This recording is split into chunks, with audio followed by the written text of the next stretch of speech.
ሰበር ዜና በብዙዎች ዘንድ በጉጉት ሲጠበቅ የነበረው የቴዎድሮስ ካሳሁን ኢትዮሪክ አልበም ተለቀቀ።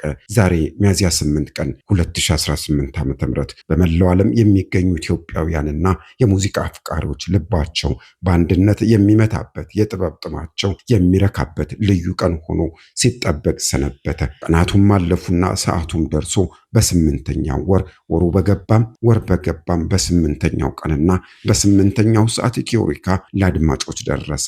አዎ ያ በጉጉትና በናፍቆት ሲጠበቅ የነበረው ቀን ደረሰና የካሳሁን ገርማሞ ልጅ የፖፕ ንጉሱ አቀንቃኝ የኢትዮጵያ ፈርጥ ታሪክን ከባህል የሀገር ፍቅርን ከአንድነት እየተረከ በዜማዎቹ ሲያስደንቀን የነበረው ቴዲ አፍሮ ቃሉን ጠብቆ በአዲስ ቀን በአዲስ አልበም እስከ ግርማ ሞገሱ ከተፋለ ቴዎድሮስ ካሳሁን ቴዲ አፍሮ የዛሬቱ ቀን ላይ ለመድረስ ምናልባትም በርካታ የድካም ቀናትን የድካም ዓመታትን አሳልፎ ይሆናል። ምናልባትም ወትሮም የሕዝብን ልብ በስራዎቹ ማሞቅ የሚያውቅበት ቴዲ አፍሮ ለስሜቶቻችን ብዙ ተጨንቆም ይሆናል። ምናልባትም ከደረጃው ላለመውረድ ብዙ ሰዓታትን ከጥበብ ጋር ቁጭ ብሎ መምከርን ጠይቆት ይሆናል። የሆነው ሆነና ሰዓቱም ደረሰና ኢትዮሪካ ለሕዝብ ጆሮ እነሆ ደረሰ።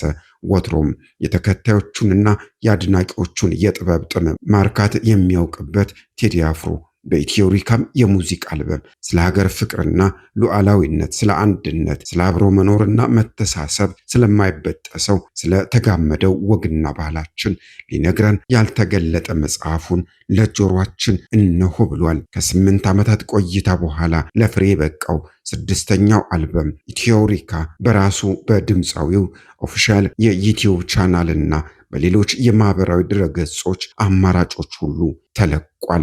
የተለያየ ይዘት ያላቸው ስለ ሀገር ፍቅርና መውደድ፣ ስለ አንድነት፣ ስለ ባህልና ታሪክ የሚነግረን ኢትዮሪካ አልበም 18 ትራኮችን ይዞ እነሆ ለሙዚቃ አድናቂዎች ሁሉ ከቻለ። ይህ ግሎባል ኒውስ ነው። ቻናላችንን ሰብስክራይብ እና ላይክ እያደረጋችሁ ቤተሰብ ሁኑ። ከኢትዮሪካ ጋር ሰላማቸው ይብዛ።